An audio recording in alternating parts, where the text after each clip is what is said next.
스트래티지의 현금 확보, 단순 휴식일까? 아니면 구조 신호일까? 지금 이 영상을 클릭한 분들 아마 이런 상태일 겁니다.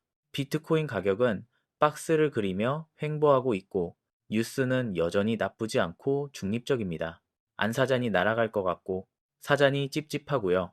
지금 안 사면 또 놓치는 거 아니야? 근데 이 가격에서 사는 게 맞나? 솔직히 말하면요. 이런 고민이 나오는 환경 자체는 마이클 세일러에게도 충분히 익숙한 구간입니다.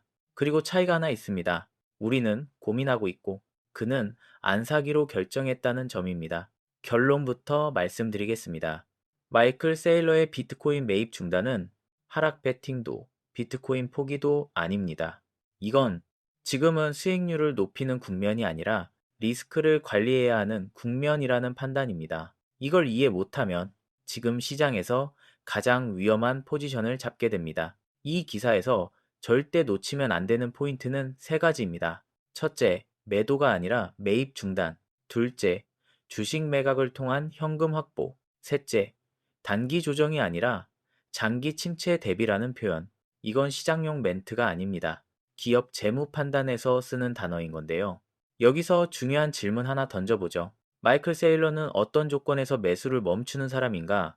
이 사람은 다들 알겠지만 비트코인 가격이 떨어져서 멈춘 적 거의 없죠. 여론이 나빠져서 멈춘 적 거의 없습니다.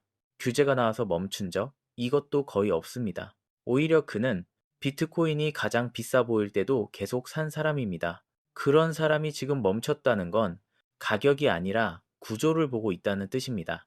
이제 진짜 중요한 얘기 들어갑니다. 스트래티지는 단순한 투자자가 아닙니다. 상장사입니다.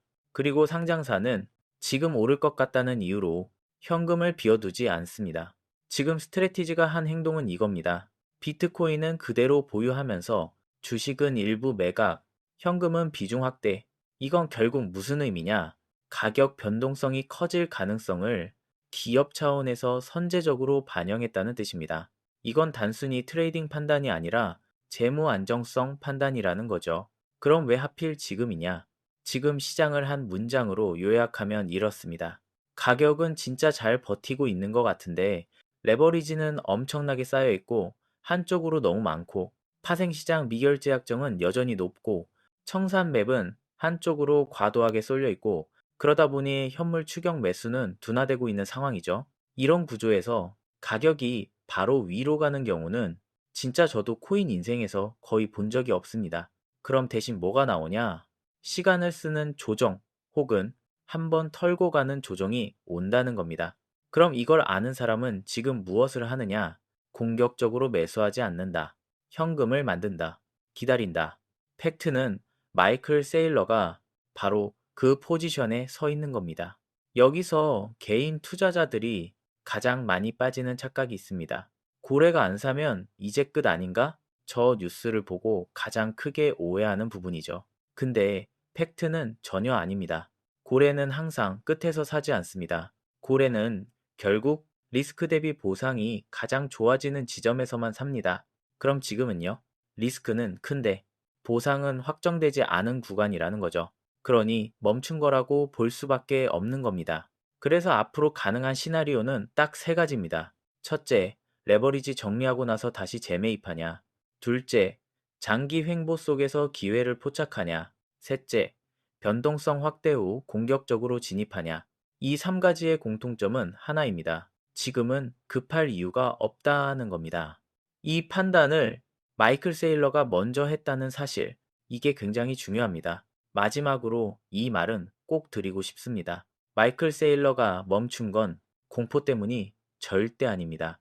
온전히 계산 때문입니다. 이 계산을 이해하면 지금 시장이 덜 무섭고 이해 못하면 계속 조급해질 수밖에 없습니다. 결국 관점이 바뀌는 순간이나 혹시라도 추가 데이터가 나오는 경우에는 영상 설명문에 나와 있는 저희 텔레그램 커뮤니티 방에 남기도록 하겠습니다. 결국 지금 이 국면을 불안한 장으로 볼지 준비하는 장으로 볼지는 이해의 차이입니다. 여기서 이야기를 한 단계 더 확장해 보죠. 마이클 세일러를 단순히 비트코인을 많이 산 사람으로만 보면 지금 판단이 절반은 틀어진다고 봐야 됩니다. 이 사람의 진짜 정체성은 결국 뭡니까? 비트코인을 가격 자산이 아니라 재무 전략 자산으로 다루는 사람이라는 겁니다. 그래서 그는 비트코인을 살 때도 지금 오를까를 전혀 묻지 않습니다. 대신 이런 질문을 매번 하죠. 지금 이 가격에서 이 변동성을 감당할 수 있는가? 회사의 재무 구조가 흔들리지 않는가? 그리고 이 질문에 조금이라도 불리해지기 시작하면 그는 멈춥니다. 자, 그럼 여기서 중요한 포인트가 하나 있습니다. 그의 멈춤은 시장이 과열되거나 낙관이 커진 국면에서도 종종 나왔다는 점입니다. 이게 정말 중요합니다. 이건 결코 우연이 아닙니다.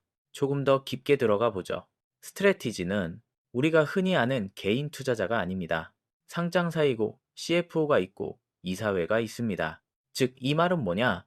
비트코인이 좋다는 신념만으로 현금을 비워둘 수 있는 구조가 아니라는 겁니다. 이번 현금 확보는 단순히 투자 판단이 아니라 기업 리스크 관리 차원의 결정이라는 겁니다. 그럼 기업이 현금을 쌓는 타이밍은 언제냐? 지금처럼 경기 침체 가능성이 커질 때, 자산 가격 변동성이 커질 때, 차입 비용, 그리고 조달 비용이 불확실해질 때, 이 세 가지가 겹칠 때입니다. 그리고 지금 시장은 이 세 가지가 동시에 겹쳐 있다고 볼 수 있는 거죠. 그래서 이걸 우리가 단순히 비트코인 부정으로 잘못 해석하는 순간 판단이 완전히 어긋날 수밖에 없는 겁니다. 이건 단순히 비트코인 평가가 아니라 환경 평가라고 볼 수 있는 겁니다. 자, 그럼 마이클 세일러가 진짜로 경계하는 리스크는 뭘까요? 가격 하락? 아닙니다. 비트코인 실패? 아닙니다. 그가 가장 싫어하는 리스크는 통제 불가능한 변동성입니다. 간단하게 예를 들어보죠. 레버리지가 과도하게 쌓이고 파생 포지션이 한쪽으로 몰리고 가격은 멀쩡한 척 버티는 구간. 이 구간에서 터지는 움직임은 방향과 상관없이 기업 입장에서는 리스크가 될 수밖에 없습니다. 그래서 그는 오를 것 같아도 안 사는 겁니다. 이게 바로 개인 투자자, 즉 우리와 마이클 세일러의 결정적인 차이라는 겁니다. 이제 이걸 개인 투자자 관점으로 가져와 보죠. 마이클 세일러처럼 우리는 수천억 현금을 굴릴 수는 없죠.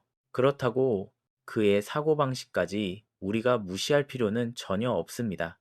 그가 지금 우리에게 던지는 메시지는 굉장히 단순합니다. 지금은 판단을 서두를 구간이 아니다. 즉, 지금 이 시장은 확신을 주지도 않고 공포를 주지도 않고 사람을 지치게 만드는 구간이라는 겁니다. 그럼 이런 장에서 가장 위험한 행동은 뭘까요? 나만 뒤처질까봐 서두르는 것. 이게 정말 독약이 되는 겁니다. 그래서 마이클 세일러는 이 상황에서 서두르지 않기로 결정한 거나 마찬가지라는 겁니다. 이제 전체를 다시 정리해보죠. 마이클 세일러가 멈춘 이유는 결국 비트코인이 틀렸기 때문이 아닙니다. 지금은 정답을 맞히는 장이 아니라 실수를 줄이는 장. 이게 핵심입니다. 이 차이를 이해하면 지금 시장이 덜 무섭고 반대로 아직도 이해를 못한다면 계속 조급해질 수밖에 없는 거죠.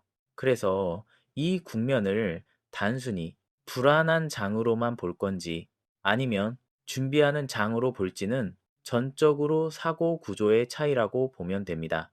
결국 관점이 바뀌는 순간이나 추가 데이터가 나오는 경우에도 바로바로 말씀드리겠습니다.